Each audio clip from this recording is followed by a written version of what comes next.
Hey everybody, I hope you all are doing well and welcome back to Michael's Matters. Now, I of course am Michael, and today, after the big release of information earlier this week for the COLA, again that is the cost of living adjustment, we are starting to get new information about Social Security benefits for the year to come. So that's for 2023. These include things like what are the new maximum amount of benefits for Social Security in 2023, as well as how much someone can still earn from working if they are also taking Social Security benefits before Social Security starts to reduce those benefits. Now, these things, they are obviously going to have a very strong effect on benefits received by folks who are on Social Security programs. So things like Social Security Retirement, SSDI, that's Social Security Disability, Supplemental Security Income, SSI, as well as VA and Railroad Retirement benefits. Also, lastly, today I want to talk about a group of folks who, of course, are going to be benefiting from the COLA, but are oftentimes overlooked when it comes to making sure that the COLA amount is just right to help them survive.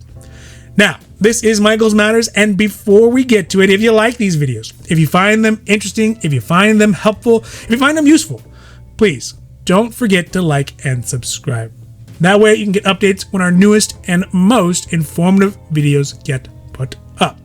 All right, now let's get down to business. So despite all the hubbub about the recent COLA or cost of living adjustment that came out earlier this week, which yes, it was big, yes, it was the biggest in the last 40 years, and yes, it is important, there are also other really important information that came out this week that are really going to affect seniors' benefits.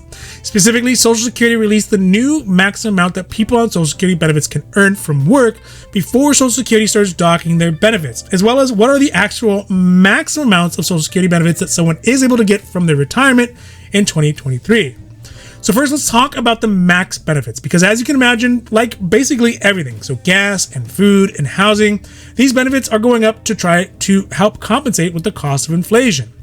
Now, these benefits are going to be tacked specifically to somebody's age at the age that they retired. So say, for example, in next year, if you are going to retire at 62 years old, which is the youngest age you can start receiving your retirement benefits, those amounts will max out at a maximum of $2,572 a month in benefits, or when we extrapolate that out for a year, that comes out to $30,864. So it is up 8.8% or $208 from the 2022 max for people who retired at that same age, 62, which was at $2,364 per month or $28,368 yearly.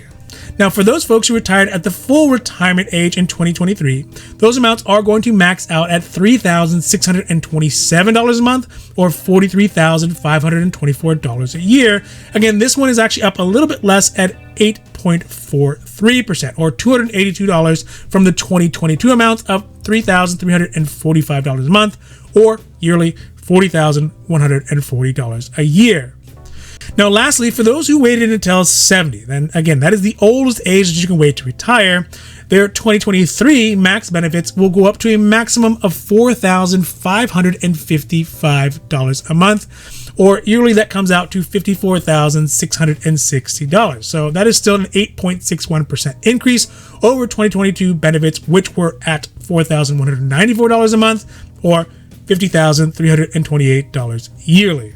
So you can definitely see waiting to retire until the full retirement age or even later can have a pretty outsized effect on exactly how much benefits you can get every single year. And, we can save that conversation about when you should actually retire, whether you should do it at 62 or 70. Yeah, I think we're definitely going to save that one for another video. Also, so just in case if you're wondering what you actually need to do to get the maximum Social Security benefit, well, it's actually pretty simple. All you have to do to qualify would be have an income that is high enough to qualify, which for 2022 came out to $140,000 a year or equivalent in payroll earnings for basically the last 35 years that you work. So it's definitely not something you can do overnight or even just in 1 year or even in a couple years. But for those folks who do have a prolonged period of high earnings, those are the folks who typically get the highest Social Security maximum benefits. Now let's talk about the increased amounts that can be made by people who are claiming Social Security benefits in 2023, but are also still working, because this is going to have a big impact on how much beneficiaries can work and how much they can earn, and really, I guess, how they live their lives.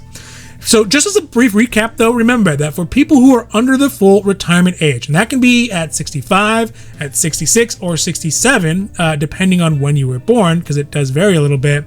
If If you're still working, for example, and you earn over a certain limit per month, Social Security will start reducing your Social Security benefits for those under that full retirement age. So for every $2 over the limit that you make, the Social Security Administration will deduct $1 from your Social Security benefits.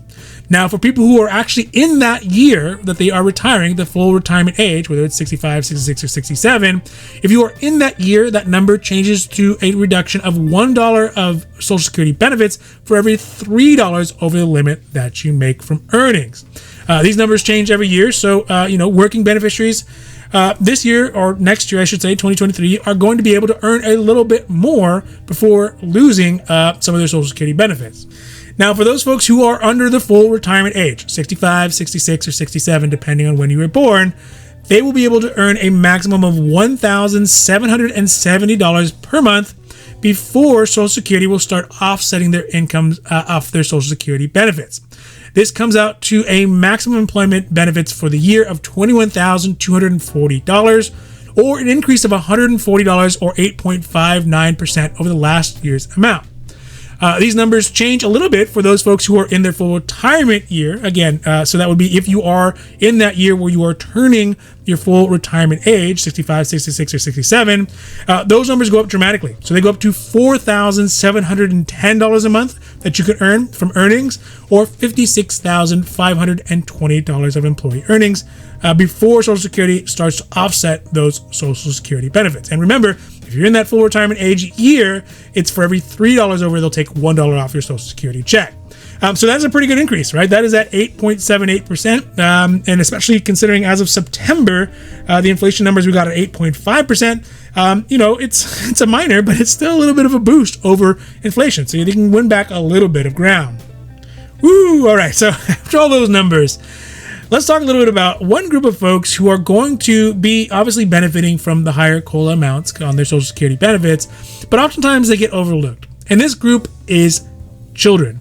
Now, I know most people on Social Security benefits, and for the vast majority of the 70 million people on the benefits, are retirees or maybe disabled. But children will directly see benefits from these new increases on Social Security in two ways. First, and which is the smaller of the group, is those children who directly qualify for Social Security benefits because of disabilities.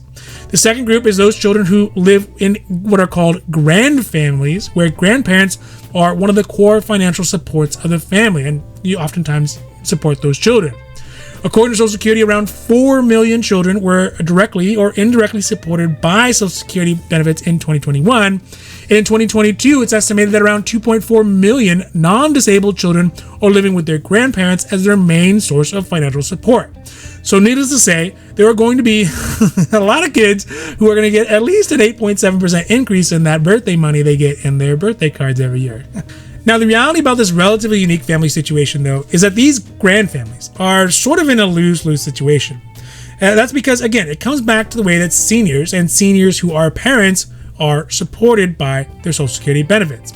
Now, by this, I mean that grandparents who are supporting children are in the financial situation where they are facing dual money issues. First is that they have a larger part of their budget exposed to costs that seniors typically have. So things like higher doctor's bills, medications, and Medicare costs. They're also having to deal with the specific costs of raising children that, again, are higher than the standard USA household. So things like higher food bills, higher food bills for sure, higher transportation costs, and the cost for school supplies.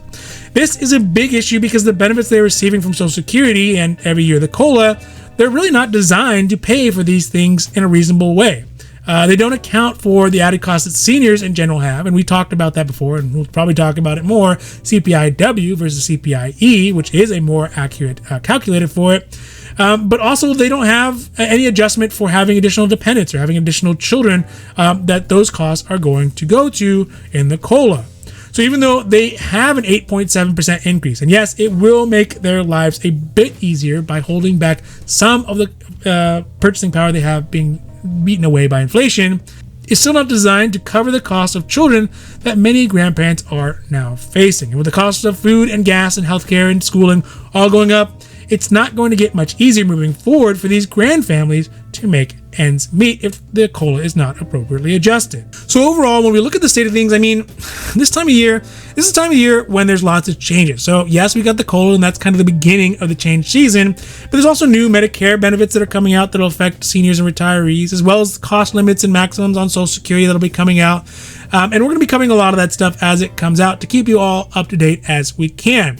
But as the pandemic's benefits ease and the economy starts to show signs of recession, it'll definitely be more important than ever to know what benefits you should be getting, what limits they have, and how to best put that money to work to help seniors and grand families, I think I just like that name, grand families, to be able to live and age with dignity. Now, this has been Michael's Matters, and I hope that you enjoyed this video. And if you did, if you found it helpful, or maybe you found it useful, or maybe you found it insightful, please don't forget to like and subscribe.